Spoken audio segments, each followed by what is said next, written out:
ഒരു മനുഷ്യന് വേണ്ട ബേസിക് ക്വാളിറ്റി എന്താണെന്ന് ഗായത്രി വിശ്വസിക്കുന്നത്? ഞാൻ നോക്കുമ്പോൾ ആളുടെ ക്യാരക്ടർ നല്ല മനസ്സായിരിക്കണം.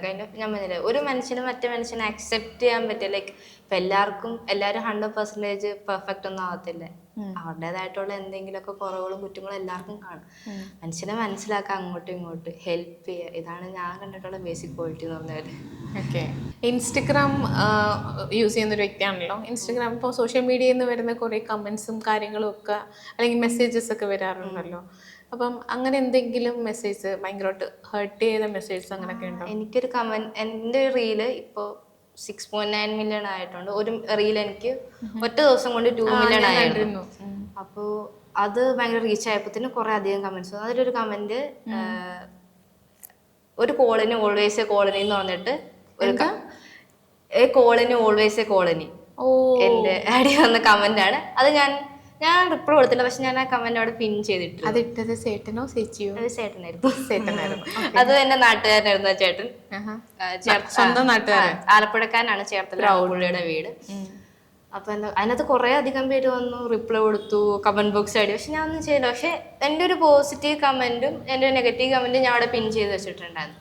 കാരണം എനിക്ക് കാണിക്കണമെന്നുണ്ട്, നമ്മൾ എന്ത് ചെയ്താലും പോസിറ്റീവ് പറയുന്നുണ്ടാവും, നെഗറ്റീവ് പറയുന്നുണ്ടാവും. പിന്നെന്താ പറയാ, ഇപ്പൊ ഞാനൊരു ഗ്രോ ചെയ്യുന്നതേ ഉള്ളൂ, എനിക്ക് അതേ വലിയ ഓപ്പർച്യൂണിറ്റീസ് ഇല്ല. ലൈക്ക് ഇപ്പൊ എന്താ പറയാ, വളർന്നു വരുന്ന ഒരു മോഡലായിരുന്നു ഞാൻ വലിയ എത്ര ഒരു സംഭവമൊന്നും ആയിട്ടില്ല ഇപ്പോഴും. അപ്പൊ എന്താ പറയാ, നമ്മുടെ ഒരു വളർച്ചയെ അഡ്വാൻറ്റേജ് ആയിട്ട് എടുക്കുന്ന കുറെ പേരുണ്ട്. ഇപ്പൊ എനിക്ക് വരുന്നത് എന്താ പറയാ, ബോൾഡ് ആയിട്ടുള്ള ഷൂട്ട് ചെയ്യോ, ഇപ്പൊ ബിക്കിനി ഷൂട്ട് ചെയ്യോ, പെയ്ഡ് ആണ്, അങ്ങനത്തെ ഉള്ള കാര്യങ്ങൾ. അപ്പൊ നമ്മളിപ്പോ നമ്മുടെ സാഹചര്യത്തിൽ എന്തും ചെയ്യുന്നാണ് പലരുടെയും തോന്നല്. അങ്ങനെയില്ല, നമ്മൾ അങ്ങനെ എന്തും ചെയ്യുന്ന ഒരാളല്ലേ ഞാൻ. എനിക്കിപ്പോ ഞാൻ അങ്ങനെ ചെയ്യാൻ താല്പര്യപ്പെടുന്നില്ല. നോർമലായിട്ടുള്ള അല്ലെങ്കിൽ എനിക്ക് അക്സെപ്റ്റഡ് ആയിട്ട്, ഞാൻ മോഡേൺ ആയിട്ട് ഡ്രസ് ചെയ്യത്തില്ലെന്നല്ല, പക്ഷെ ഞാൻ ചെയ്യുന്ന കോസ്റ്റ്യൂംസ് മാത്രമേ ഞാൻ ചെയ്യാറുള്ളൂ. ഇതുവരെ ഈ ഒരു മൊമെന്റിൽ എത്തി നിൽക്കുന്നത് വരെ ഉള്ള ഗായത്രിയുടെ ലൈഫിൽ ഒരു തിരിച്ചറിവ് എന്താ? ഞാൻ പറഞ്ഞത് സെൽഫിൽ ഭയങ്കരമായിട്ട് നമ്മൾ വിശ്വസിക്കുക, നമ്മുടെ സ്വന്തം സെൽഫിൽ വിശ്വസിക്കുക. കാരണം മേ ബി ഇപ്പൊ എന്നെ പുഷ് ചെയ്യാൻ കുറെ പേര് ഉണ്ടായിരുന്നു, എന്റെ ഫ്രണ്ട്സ് ഉണ്ടായിരുന്നു, ഫാമിലിയിൽ നിന്ന് ഉണ്ടായിരുന്നു. എല്ലാവർക്കും അങ്ങനെ ഉണ്ടാവണമെന്നില്ല. എനിക്കൊരു എന്നെ ഫസ്റ്റ് ആ റീല് വൈറലായി, ഞാൻ ഇപ്പൊ ഇത്രയും ഇന്റർവ്യൂസ് ഒക്കെ കൊടുത്തു കഴിഞ്ഞപ്പോൾ എനിക്ക് ഏറ്റവും വരുന്ന മെസ്സേജസ് ഗേൾസിൽ നിന്നാണ്. ലൈക്ക് അവരുടെ സ്കിന്നാണ്, അവർക്ക് ഇൻസെക്യൂരിറ്റീസ് ഉണ്ട്, അല്ലെങ്കിൽ എങ്ങനെ ചേച്ചി വന്നു, ചേച്ചി ഭയങ്കര ഇൻസ്പിറേഷൻ. ഞാൻ ഇവിടെ എല്ലാം പറയുന്ന കാര്യമാണ്. ഇപ്പൊ എല്ലാവരും സപ്പോർട്ട് ചെയ്യണമെന്നുണ്ടാവും. നിങ്ങൾ സ്വന്തമായിട്ട് അതൊരു സ്റ്റെപ്പ് വെച്ച് വെക്കും. മേ ബി ഫെയിലിയർ ആവുക അല്ലെങ്കിൽ വിൻ ചെയ്യാം. ബട്ട് ആ ഒരു എക്സ്പീരിയൻസ് നിങ്ങൾക്ക് കുറേ തിരിച്ചറിവ് കൊണ്ടുവരും. ലൈക്ക് കുറേ കാര്യങ്ങൾക്ക് പഠിക്കാൻ പറ്റും. ലൈക്ക് ലൈഫിൽ എപ്പോഴും ഒരു ആഗ്രഹം ഉണ്ടെങ്കിൽ ട്രൈ ചെയ്യുക, മാക്സിമം ട്രൈ ചെയ്യുക. ഇപ്പൊ എനിക്കിപ്പോ എന്താ പറയാ, ഒറ്റ കോമ്പറ്റീഷൻ കൊണ്ട് ഇത്രയൊക്കെ പറ്റുന്ന കഴിഞ്ഞാൽ എല്ലാവർക്കും പറ്റണമെന്നില്ല. പറ്റണവരെ ട്രൈ ചെയ്യുക. എന്തായാലും ഒരു ദിവസം ഇഫ് ആ ഒരു ഡ്രീം ജെന്യൂൻ അല്ലെങ്കിൽ നമ്മൾ ഹാർഡ് വർക്ക് ചെയ്യാൻ തയ്യാറാണെങ്കിൽ ഒരു ദിവസം എന്തായാലും നടക്കും.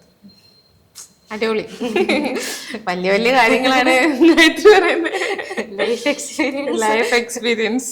ഗായത്രി എന്നല്ല, മറ്റുള്ളവരെ ആണെങ്കിലും സൈബർ ബുള്ളി ചെയ്യുന്നവരോട് എന്താണ് ഗായത്രിക്ക് പറയാനുള്ളത്? അവർക്ക് സത്യം പറഞ്ഞാൽ പറയുന്നവർക്ക് പറഞ്ഞിട്ട് പോയാൽ മതി. ഇപ്പൊ ഞാൻ കാണുന്ന സോഷ്യൽ മീഡിയ എന്ന് പറഞ്ഞാൽ ഭയങ്കര നെഗറ്റീവിന് പബ്ലിസിറ്റിക്ക് ഓഡിയൻസ് കൂടുന്ന പോലെ എനിക്ക് തോന്നുന്നു. ഓൾമോസ്റ്റ് അങ്ങനെയല്ലേ, സോഷ്യൽ മീഡിയയിൽ മൊത്തത്തില് നെഗറ്റീവ് പബ്ലിസിറ്റിക്കാണ് കൂടുതൽ വ്യൂവേഴ്സും. ആൾക്കാർക്ക് കേൾക്കാനതാണ് ഇഷ്ടം. ഒരാളെ ഇപ്പൊ ഗായത്രി അച്ചീവ് ചെയ്തു എന്ന് പറഞ്ഞില്ലേ, ഗായത്രിയുടെ അച്ചീവ്മെന്റ് കേൾക്കാൻ ആരില്ല. ഗായത്രി ഒന്ന് വീണ് പോയിട്ടുണ്ടെങ്കിൽ അത് കേൾക്കാൻ ആൾക്കാരുണ്ടാവും. ഇപ്പൊ ഇതിനകത്തുനിന്ന് എന്ത് കോൺട്രവേഴ്സി ഉണ്ടാക്കാം, അല്ലെ ആർക്ക് എന്ത് പറഞ്ഞുണ്ടാക്കാം, അതിലാണ് എപ്പോഴും ആൾക്കാരെ ഡിപ്പെൻഡ് ചെയ്തിരിക്കുന്നത്. അതില് ഭയങ്കര ഇതുണ്ട്. പറയുന്നവർക്ക് പറഞ്ഞിട്ടോ, പക്ഷെ മെന്റലി നമ്മളെ എങ്ങനെ എഫക്ട് ചെയ്യുന്നു എന്നുള്ളത് ആർക്കും വലിയ ബോധറിയുന്ന കാര്യമില്ല. ഈ പറഞ്ഞ ഒരു കമന്റ് പറഞ്ഞ ചേട്ടനുണ്ടല്ലേ, ആ ചേട്ടനോട് ഇതേ ക്യാമറ വേണമെങ്കിൽ എന്തെങ്കിലും പറയാം? ഒന്നും പറയാനില്ല.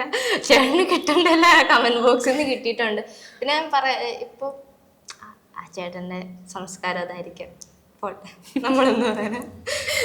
അതെ അതെ, അത് നമുക്ക് തിരുത്തി കൊടുക്കാൻ പറ്റത്തില്ലല്ലോ. ഇല്ലില്ല, ആരെയും നമുക്ക് പറഞ്ഞു നന്നാക്കാൻ പറ്റൂല.